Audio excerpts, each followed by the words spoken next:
Secrets of Brovenloft. It's time to rip off the mask and do a face reveal. But first, let's do a quick introduction to the concept of Brovenloft. Those of you who are D&D players and have been around since 2nd edition will remember a sprawling supplement called Ravenloft. Well, you may remember the first module, I-6, was Castle Ravenloft, which was a basic hammer horror vampire module. Your adventurers go in and you beat up a vampire. Ravenloft was successful enough to have inspired a whole setting in which there was a demi-plane of dread. In that demi-plane, there were various countries ruled by the hammer horror monsters. One was run by a vampire, Strahd himself. One was run by a mummy. One was run by a mad scientist. One was anything you wanted. There was a Mask of the Red Death supplement, which was probably its own little domain. But Ravenloft stumbled when it said, the point is your players go into each of these domains and get curb stomped by whatever horror is there, and then run away to the next one. That's how it worked in practice.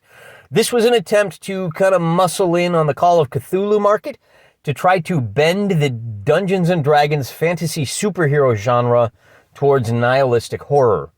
Now, four-color superheroes don't merge well with nihilistic horror. They're two diametrically opposed genres, and for a lot of people, Ravenloft fell flat for that purpose. The mechanics didn't fit the mold. Be that as it may, the real flaw in Ravenloft is that it completely sequestered all of these powerful beings and said they will never come into conflict. The point is not conflict between a mummy and a vampire. The point is conflict between the player characters. They're the spotlight, after all, to which the ROSR, that's the guys that I run with, we're like the old school Renaissance, only we're a lot more masculine and pugnacious. We took a look at that and said, that's really dumb. I want to see a vampire putting a mummy in a chokehold. I want to see a mad scientist turning his army of zombies loose on the Black Lagoon. That is the kind of thing that sounds exciting and which player characters would love to involve themselves in. A great many people lament that Dungeons & Dragons is very focused on what they call murder hoboing. I go into a dungeon and I kill things for gold.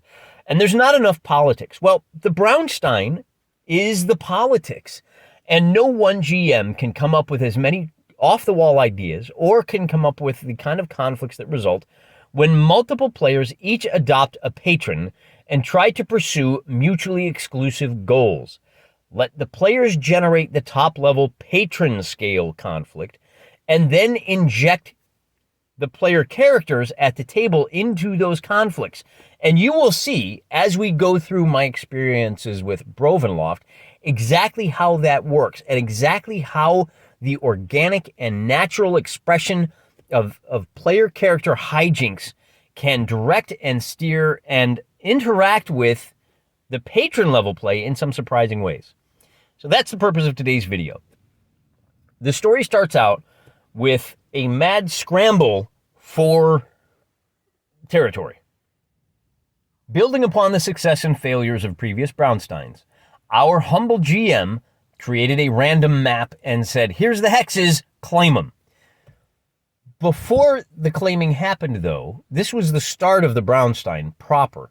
But before that happened, players immediately saw the need to stake out their territory from a genre perspective. One guy shouted, I'm going to be the vampire, and he donned Count Strahd von Count, the Muppet from Sesame Street, as his patron. And we all know exactly what he's got to work with. He's got a castle in the mountains where there's always lots of thunder and lightning. We know he's got vampire thralls that serve him.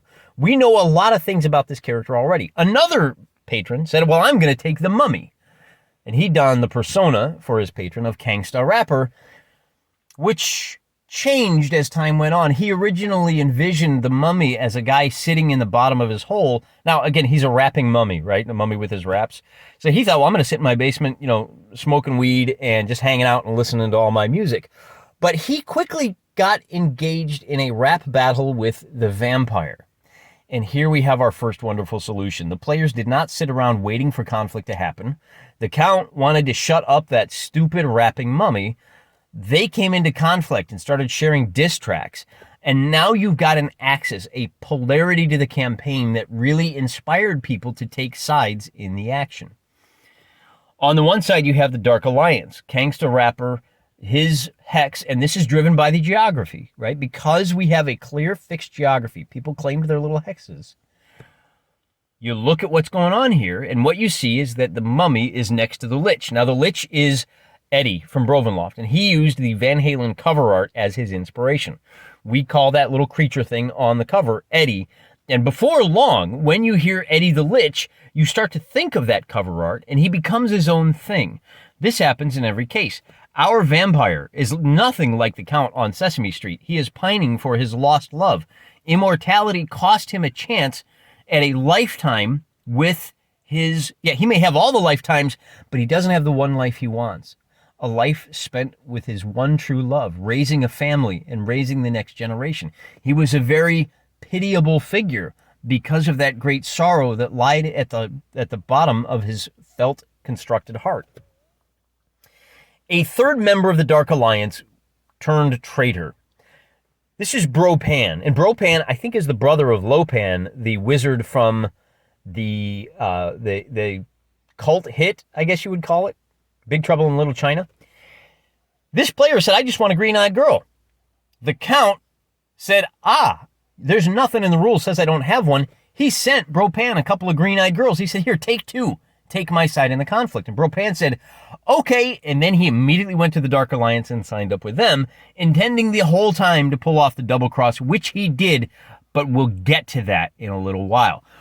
Here is where we have to pause and note that the guys who were the most active, the ones who showed the most initiative, are the guys that drew interest from other players. And that's one of the big key lessons here. You cannot be passive. You have to directly engage with the game. You can't sit at the table and wait for them to say it's your turn in the initiative order.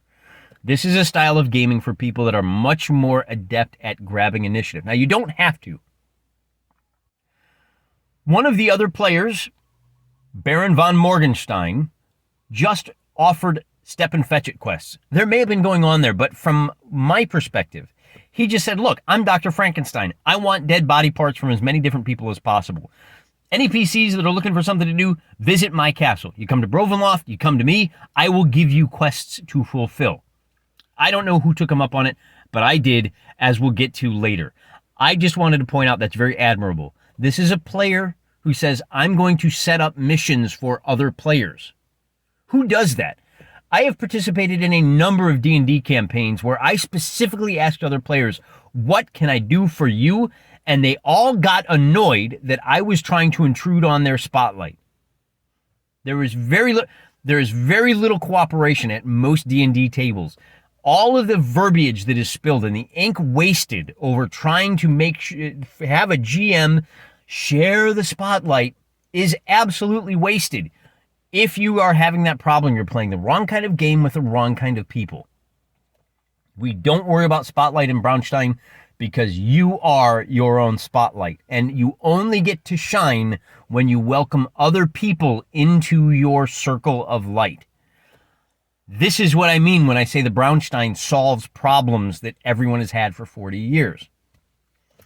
But we still haven't gotten into my role in the game. Now, I'm going to be throwing out little bits and pieces of oh, by the way, as we go through this story. So I took a look around, and everybody had already kind of claimed the big name horror monsters. One guy actually took the Turks. He said, if there's a Dracula impaled a whole bunch of Turks on poles, so that means we need somebody to oppose him. And again, you've got natural conflict. Now, the Turk didn't select one of the hexes in the Brovenloft map. He said, I want to run a gypsy camp, and we're going to move around from spot to spot, and that's going to be part of our protection. That's an interesting idea. I'll have to remember that. Which, of course, quickly inspired someone to say, well, if there's Turks, there's got to be a Vatican. And one of the players decided to sign up as the young Pope, Pope Pius XIII. And he comes into play. He plays a critical role. We essentially have a third axis to our Dark Alliance versus the Count, with the Pope acting as spoiler. You see how we already have a political conflict set up, and we haven't even reached October 1st yet. I still haven't told you about the Rat King, which is the patron that I use. Now, one of the things that we've discovered with running Brownsteins is that information flow is key. People who have good information flow do far better than those that are left adrift. And because the nature of the game is such that you decide what you're doing at any given moment, no one person, not even the GM, knows exactly what's going on at any one time. This can make it very difficult to formulate plans. I don't know where people are. I don't know what they're doing. I don't know what's going on. How am I supposed to come up with any kind of a plan to deal with these people when everything they do is kind of vague and nebulous and just relate, whatever I can deduce out of cryptic posts on social media? This is one of the critical flaws that we still haven't fully solved. We're getting better, but we haven't fully solved how to balance keeping your cards close to your chest while providing enough information that other players can bounce off of you. Brovenloft did a better job. Still not ideal. We're still getting there. My effort to try to solve this conundrum was to run a spy ring led by the Rat King. Now, this is the Rat King that everyone saw. This was the face of the Rat King. I'm involved in selling information. I'm a spy. Lying is what we do. This is what the Rat King looks like in reality. Now, the Rat King, so what I did is I just Googled, what is a Rat King? And I found a picture that looks like this. This is a series of about 12 to 20 rats who have somehow gotten their tails all in a tangle. Rather than starve to death, these 20 rats learn how to work together. Wow, this is a powerful metaphor for a spy ring. This is the Rat King. The next thing I need to do is I need to establish that the Rat King is completely vulnerable physically. Look at this thing. A kid with a rake could capture this guy. I told the rest of the players, my lair is in one of the patron hexes. I'm hiding in one of your hexes. The goal here, and the actual hiding place was in the basement of the Double R Cafe in Twin Peaks. Yeah, one of the players just dropped Twin Peaks whole cloth from the TV show, the David Lynch TV show, Twin Peaks. He just dropped it. I said, okay, great. I'm going to live in the basement of, and I did that for the very important reason that while Twin Peaks might not be a great mesh with Hammer horror, at least I know what Twin Peaks is. I can Google the map of Twin Peaks. Frankly, I don't know who the patron is. I understand as much about the game Twin Peaks as I do the TV show. There's like a man from another place, there's a dwarf in a red suit, and it's really weird. So generally, I think of Twin Peaks as just this malevolent force. Even when I'm interacting with the patron player in DMs, that's kind of how I think of him. And I stuck my headquarters behind a box of Night Court VHS tapes in the basement of the Double R Cafe. Part of the reason for that is now player characters have a mission. Hey, if you can find where the Rat King is, you'll be able to steal his treasure. Only a couple of players were interested in that, and they were both patrons. But we're still not to October 1st. This event ran from October 1st to October 31st. I'm still setting up my spy network. The DM came to me and said, you can use brain rats. These are from 2nd edition Brovenloft supplement. They are, canonically, they were tortured by mind flayers until their brains got so big that they could act as a hive mind for like a regular rat swarm. And I said, that's great. I will use these as my spies, and I will build myself a little mini game. And I ran this by the DM. I said, listen, when I send out spies, I'm going to use the spy table in AD&D, but I'm going to send my rats out, and I'm going to use this success or failure mission to determine whether I've uncovered the information that I was looking for. If I fail in my mission, I'm going to have a 1% cumulative chance that my secret is revealed to that player. So the first failure would be 1% chance. The second failure would be a 2% chance. The third failure, and with each failure, I would lose a rat. So I could only have 100 failed missions total, but probably a lot less than that, because with each failure, my secret would be revealed to one more player. But I don't want to tell people that. I need a cover story. So for the cover story, I went to the D&D monster manual and I looked up were-rats. And I said, okay, cool. Were-rats run in packs of whatever it is. 3 is all I can handle. I can run 3 spy missions at a time. Bear in mind, looking at the map for Brovenloft, each of these hexes is 24 miles across, which means it takes 1 day to walk across each hex. For spy missions, I have to get from Twin Peaks to my target hex, spend a week investigating, and then get back to Twin Peaks or to the hex of the patron that hired my guys.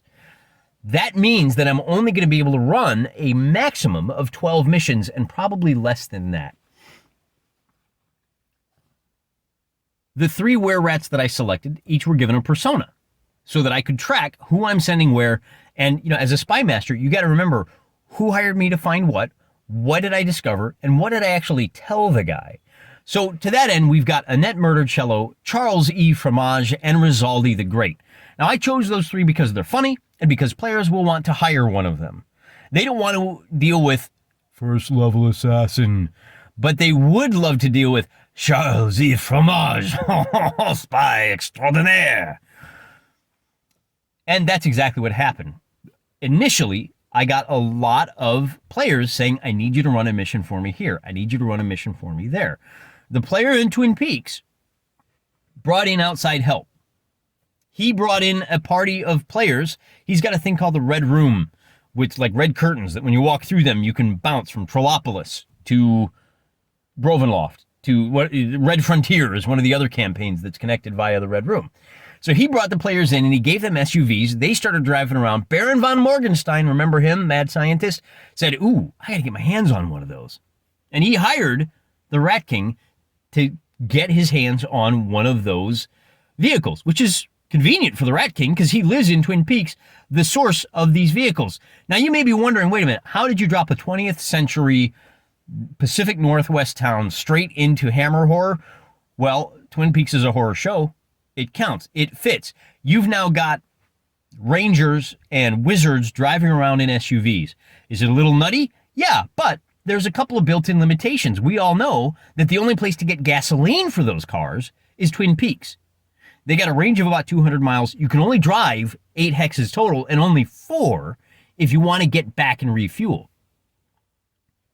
So now you've got some additional resources that are just organically added to the campaign. They make sense. It works. Player characters went out. They did some investigation. They came back. And these guys being who they are, they bragged about their adventure online. Bragging about their adventure online is how Baron von Morgenstein player realized how he kind of bridged the gap between player knowledge and character knowledge. The player learned about it online, and the Baron learned about it through, we just have to come up with a reason, word of mouth. Right? How do you think it would happen that a guy in a castle 75 miles away would hear about the cars driving around? Well, however you think it would happen, that's exactly how it happened.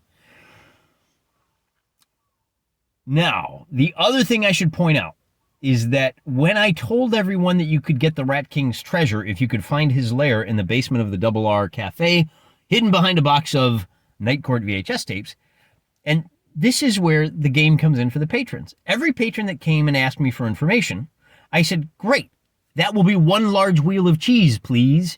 And they laughed and said, oh, okay. They erased some gold from their sheets, from their roster, and I now have a wheel of cheese in the basement of the Double R Cafe. That's the Rat King's treasure. That becomes important because the Rat King ran a mission for Gangsta Rapper. Gangsta wanted to know what armed forces the Count had in his castle. Interestingly enough, Eddie the Lich hired the Rat King to do the same thing. So Charles E. Fromage goes off. He goes to the castle. Oh, no, it wasn't Charles. It was actually Annette at this point. Annette goes off, and she's on her mission. She comes back, and she reports, here's a list of things, here's a list of the forces the Count has available. What she didn't tell them, because she didn't know, is that her intelligence was bad. See, I rolled for her. Now, in addition to my brain rats who were going out and failing and doing stuff, I did send each of my 3 rats out, my 3 were-rats out as well. Annette failed her role. And when she failed her spy mission, I informed the Count's player that she failed. You have captured one of my spies. What do you want to do with her? You can kill her. You can make her one of your thralls, and she will be a spy for you. Or you can feed her bad information. And he chose the latter. He gave me a roster of his armed forces that was completely wrong. That's what she gave to Gangsta Rapper. Even if Gangsta Rapper had used a what would you call it? The detect lies spell. He wouldn't have been able to detect them on her. She thought she was giving him good intelligence. I knew she wasn't. The Count knew she wasn't, but she didn't. And so now we've got some political skullduggery, and we've got players feeding other players false information. This would come up later on when there was a huge battle for Castle Cecilvania. But before we get to that, we need to talk about what ultimately happened to the Rat King. Oh, and first we need to explain that when Charles E. Fromage when Annette brought that information to Kangsta, Kangsta was so happy he paid her 2,000 useless platinum pieces. When she brought that back to the Rat King, he was furious, and he sent Charles E. Fromage to assassinate Kangsta Rapper. And here's where my information management was bad. I took a look at the spy rules and were-rats. Were-rats are a 3-hit die creature. For every successful spy mission you run, you gain 1 level. He had run 3 successful missions. He is now a 6th-level spy/assassin. And I looked, okay, Kangsta Rapper's a mummy. I opened up the book and I said, mummies are a 6-hit die creature. I anticipated a 50% chance of success. Whoops. It turns out the GM had allowed Kangsta Rapper to be a greater mummy. This again is from Brovenloft, and it's basically a, what do they call it? The CR challenge rating 20. So instead of level 6 versus level 6, it's level 6 versus level 20. That's a 1% chance of success. Charles failed.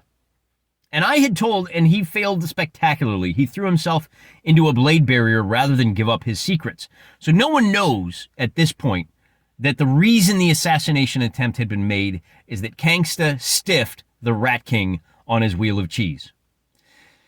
Prior to this, at the very beginning of the campaign, I told everyone I'm not running assassination campaigns. I've only got 3 guys that I can use. I'm not going to burn them on a low chance of success mission like an assassination. This failed assassination told everyone, and here's where the information flow comes back in. Now everyone knows that assassinations are back on the table. Somebody tried to send an assassin against Bropan, and that assassin was clearly wearing a Vatican flag t-shirt. He was basically Jack Vatican Burton, which was a little on the nose, and there was a lot of speculation that it couldn't have been the Pope. You know, somebody's trying to frame the Pope. It turns out it was the Pope. But be that as it may, that's kind of a side issue. That wasn't my experience. My experience was with the fact that now assassinations are on the table. And now I've failed. Remember my little rule here. If one of my brain rats fails in his mission, then there's a 1% chance for the first one and a 2% chance for the second. Well, the very first mission I sent out with one of those rats failed. And not only did it fail, but I rolled 0-1 on the chance of discovery. So the Pope knows what's going on with the brain rats. He takes steps to prevent brain rats from discovering any of his information. He also, as a 20th level cleric with a full Vatican full of high-level clerics, is able to take very good advantage of the spells for divination. Your auguries. He's got scrying devices. He is using all of this information to hoover up vast reams of intelligence, stuff that would take the Rat King forever to discover. He is gathering in a matter of days. As he is doing this, a situation develops. Remember that you've got another high-level cleric in the mummy, allied with a lich, allied with a wizard. These 4 characters now get engaged in a battle of wishes. Wish spells are very powerful. One of the things that the Pope Pius XIII did on the real-world calendar day of St. Michaelmas, he issued up a service to St. Michael, and there was a chance it was successful. The DM rolled, and it was successful. So now St. Michael appears as a helper to Pope Pius XIII. This is a huge and necessary upgrade for the survival of a guy who, at least on paper, is one high-level cleric facing a high-level cleric, a lich, and a high-level wizard. He needs the help of this, I think it's called a planetar, which grants him even greater powers, and he uses them to great effect.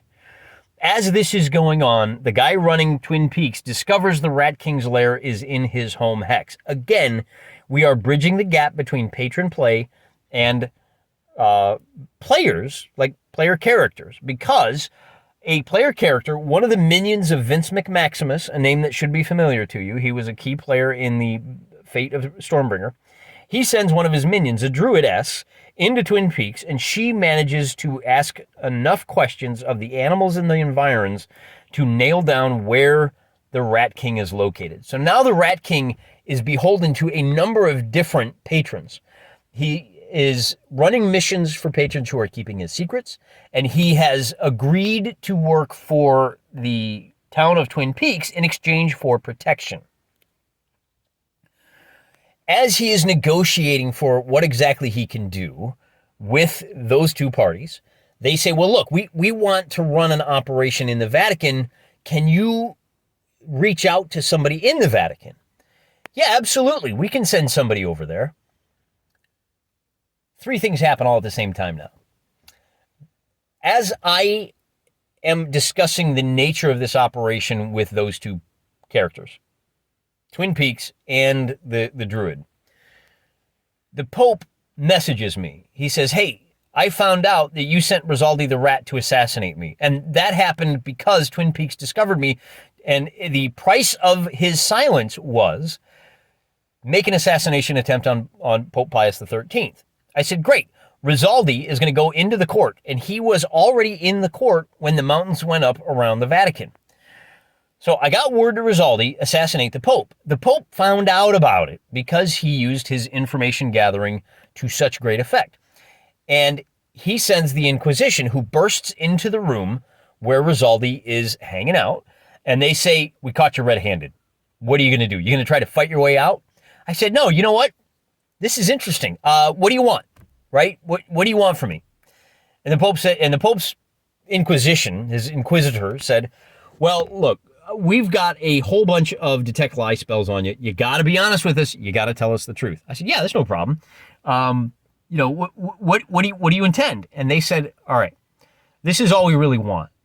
We want to know who is asking you for what, because we can find out anything we need to know. What we want out of you, we want to know what other players don't know. And we want to know what you're telling them. And I said, well, I can do that.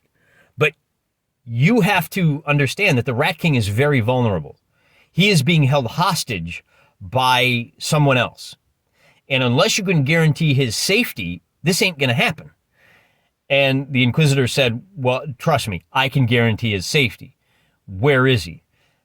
I said, and the Rat King said, well, actually, it's Rizaldi talking to the Inquisitor. Rizaldi says, well, it's not that simple because the Rat King is not going to leave without his treasures.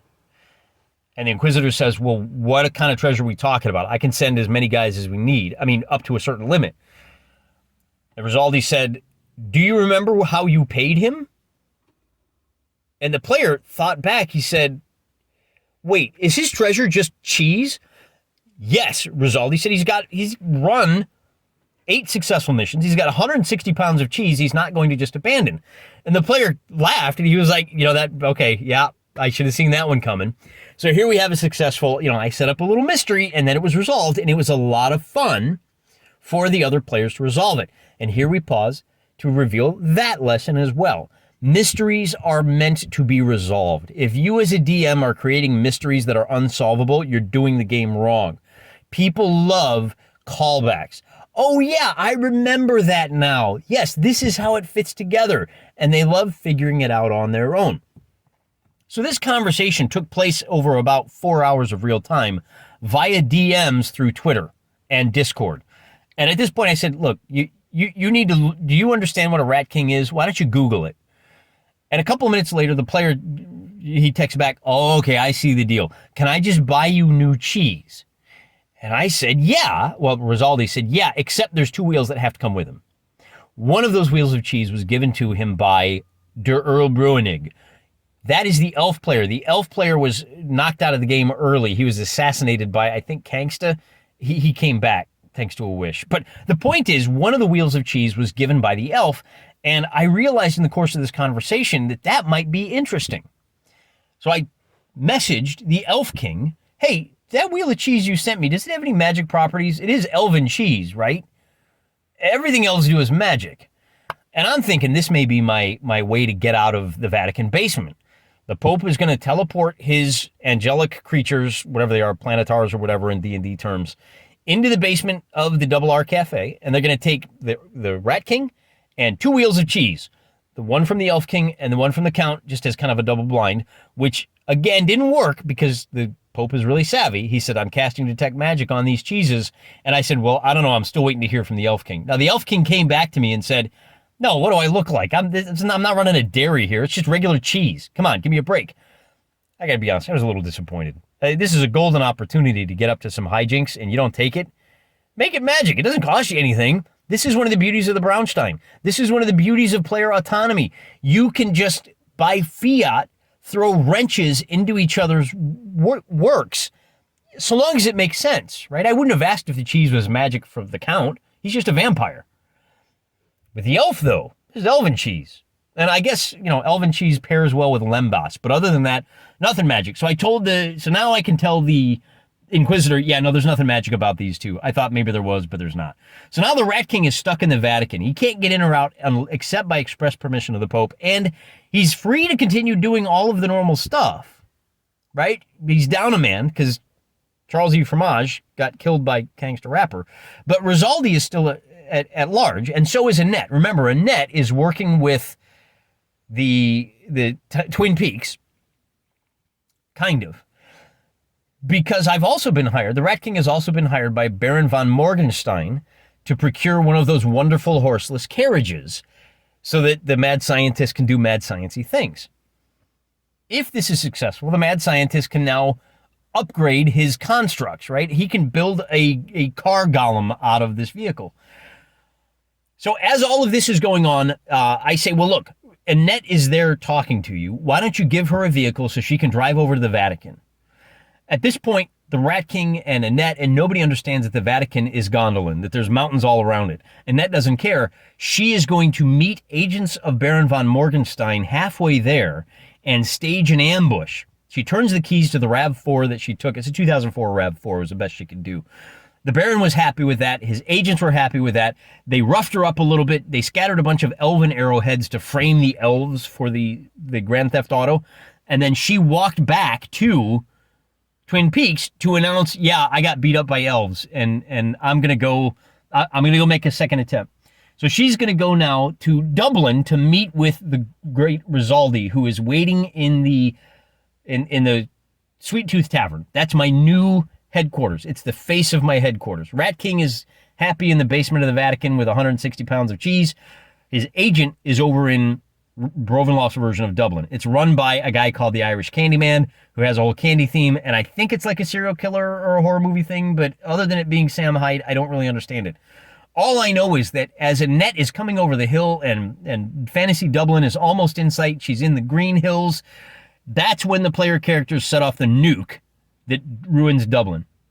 And poor old Rizaldi is vaporized in that detonation. Now, the Rat King is down to just one agent, Annette Murdercello. He's got plenty of those brain rats, but nobody's hiring him anymore because people have figured out that spells are way more powerful than spies, at least in some context. And frankly, with no more real ability to influence things, what follows is largely outside of my control. Now, I can tell you that Bro Pan, because he got the green-eyed girls from the Count, was running a double blind. He double-crossed the Dark Alliance as they marched on Castle Cecilvania. But that is a story for other players. I watched it from the outside, and I have about half of that story. I'm not going to tell you half the story. You're going to have to go check the blogs. You're going to have to go start following these guys on social media. You're going to have to, because no one player, not even the DM, knows everything that happened within the month of October in Brovenloft. We are entirely beholden to unreliable narrators. And this level of gaming, this level of political intrigue is impossible at a normal D&D table.